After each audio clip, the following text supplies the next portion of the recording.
혹시 건강검진 결과표에서 장상피화생이라는 낯선 단어를 보고 가슴이 덜컥 내려앉으셨나요? 아마 많은 걱정과 궁금증이 드셨을 거예요. 괜찮습니다. 오늘 이 시간을 통해 그 막연한 불안감을 걷어내고 내 건강의 주도권을 되찾는 명확한 길을 함께 찾아보겠습니다. 이게 혹시 암인가? 앞으로 어떻게 해야 하지? 정말 머릿속에 복잡하실 텐데요. 자, 일단 그 복잡한 마음은 잠시 내려놓으시고요. 장상피화생이 도대체 뭔지 그 정체부터 차근차근 알아보겠습니다. 네, 이건 확실히 해야 해요. 장상피화생은 위암으로 가는 길목에 켜진 아주 중요한 빨간불 같은 경고 신호가 맞습니다.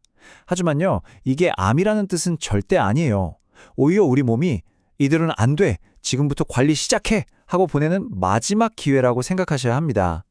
그럼 이 소중한 기회를 제대로 잡으려면 먼저 우리가 왜 이 진단에 이렇게까지 주목해야 하는지, 그 위험의 크기가 어느 정도인지부터 정확하게 알아야겠죠. 먼저 우리나라 상황을 좀 보죠. 놀랍게도 한국의 위암 발병률은 미국보다 10배나 높습니다. 아시다시피 맵고 짠 식습관이나 높은 헬리코박터균 감염률 같은 것들 때문인데요. 바로 이런 환경 때문에 우리에게 장상피화생이라는 진단이 더욱 중요하게 다가오는 겁니다. 그리고 바로 이 숫자를 보셔야 합니다. 한 연구 결과를 보면요, 장상피화생 진단을 받은 사람은 그렇지 않은 사람보다 위암 발생 위험이 무려 10.9배나 높았다고 해요. 이걸 보면 절대 가볍게 넘길 수 없는 문제라는 게 확실해지죠. 10.9배라니 정말 무서운 숫자인데요. 그럼 대체 장상피화생이 뭐길래 이렇게 위험한 걸까요? 제가 아주 쉬운 비유로 설명해 드릴게요. 아주 간단히 말해서 위 점막세포들이 정체성에 혼란이 온 거예요. 원래 위라는 공장은 강한 위산을 견뎌야 하잖아요. 그래서 거기에 딱 맞는 특수 인력들이 있었는데 오랜 시간 염증에 시달리다 보니까 이 세포들이 지쳐서 일을 그만두고 전혀 엉뚱한 장 공장에서 일해야 할 세포들로 바뀌어버린 거죠. 문제는 이 새로운 세포들은 위라는 험한 환경에서 버텨낼 힘이 없다는 겁니다. 이런 변화가 하루아침에 짠 하고 나타나는 건 아니에요. 보통은 헬리코박터균 감염에서 시작된 만성 염증이 위점막을 얇고 쪼그라들게 만드는 만성 위축성 위염으로 발전하고요. 이 상태가 더 오래, 더 심해지면 마침내 장상피화생이라는 단계에 이르게 되는 거죠. 방금 보신 그 과정의 맨 첫 단추, 이 모든 이야기의 시작점에 있는 가장 중요한 원인, 바로 그 주범의 정체를 파헤쳐 보겠습니다. 물론 나이, 식습관, 흡연, 가족력 같은 여러 위험 요인이 있어요. 하지만 전문가들이 거의 만장일치로 지목하는 핵심 원인은 딱 하나입니다. 바로 헬리코박터 파일로리균 감염이죠. 이게 바로 위축성 위염과 장상피화생을 일으키는 가장 직접적인 원인이라고 보시면 됩니다. 여기서 정말 중요한 희소식이 있습니다. 분당서울대병원 김나영 교수님의 말씀인데요. 이미 장상피화생이 생겼다고 해도 늦지 않았다. 원인인 헬리코박터균을 없애는 치료를 하는 게 위암 예방에 분명히 도움이 된다고 강조하십니다. 포기할 단계가 아니라는 거죠. 그럼 이런 질문이 생기죠. 한번 바뀐 세포가 다시 원래대로 돌아올 수 있나요? 과거에는 어렵다고 봤는데요. 놀랍게도 최근 연구들을 보면요, 헬리코박터균을 성공적으로 치료하고 3년, 5년, 길게는 10년 이상 지켜봤더니 장상피화생이 좋아지거나 심지어 사라지는 경우도 확인됐습니다. 시간은 좀 걸리지만 우리 몸이 스스로 회복할 힘이 있다는 정말 놀라운 증거죠. 자, 이제 이론은 충분히 알았으니 가장 중요한 실전으로 넘어가 보겠습니다. 이 진단을 받았다면 우리는 이제 뭘 해야 할까요? 구체적인 행동 계획을 세워보죠. 복잡하게 생각하실 필요 전혀 없습니다. 장상피화생 관리의 핵심은 딱 두 가지 기둥이에요. 첫째, 원인인 헬리코박터균이 있다면 무조건 없앤다.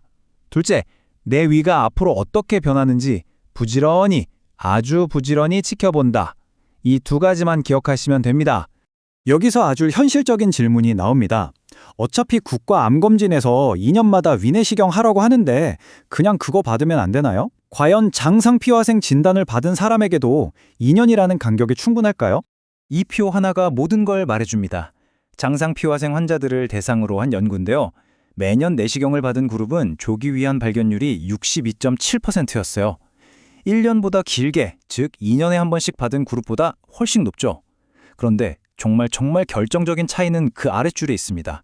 암을 아주 초기에 발견해서 수술 없이 내시경 시술만으로 완치가 가능했던 비율이요. 매년 검사한 그룹에선 26.7%였는데 그렇지 않은 그룹에선 단 한 명도 없었습니다. 0%였어요. 바로 이 충격적인 데이터 때문에 대부분의 소화기 내과 의사 선생님들이 장상피화생 진단 받으셨으면 국가 권고안이랑 상관없이 무조건 1년에 한 번씩 내시경 하셔야 합니다. 라고 신신당부하는 겁니다. 암을 조기에 발견할 수 있는 그 골든타임을 놓치지 않기 위해서죠. 좋습니다. 검사와 치료 정말 중요하죠. 이제 마지막으로 이것만큼이나 중요한 우리 일상 속 관리법에 대해 이야기해 볼게요. 식단은 뭐 다들 아시는 내용일 거예요. 짜고 태우고 가공한 음식 피하고 신선한 채소랑 과일 많이 먹는 거예요. 그런데 여기서 의외의 복병이 있습니다. 건강에 좋다고 알려진 현미 같은 거친 잡곡이나 가루로 된 건강보조식품들 있죠. 이게 약해진 위 점막에는 물리적으로 좀 부담을 줘서 오히려 자극이 될 수 있다는 전문가 의견도 있으니 참고하세요. 생활 습관에 대한 궁금증 몇 가지만 풀어드릴게요. 커피 좋아하시죠? 위산 분비를 늘리니까 빈속만 피해서 식후에 한 잔 정도는 괜찮습니다. 술은 안 마시면 제일 좋지만 굳이 마셔야 한다면 맥주나 막걸리보다는 차라리 소주 같은 맑은 술이 위에 부담이 덜하다고 해요. 그리고 위에 좋다는 양배추. 이것도 조리 방법에 따라 오히려 가스를 만들어서 속을 불편하게 할 수 있습니다. 결국 정답은 없어요.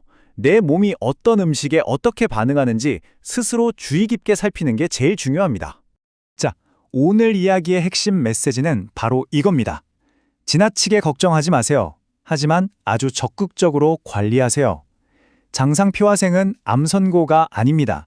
내 몸이 보내는 마지막 경고이자 건강을 되찾을 수 있는 기회입니다.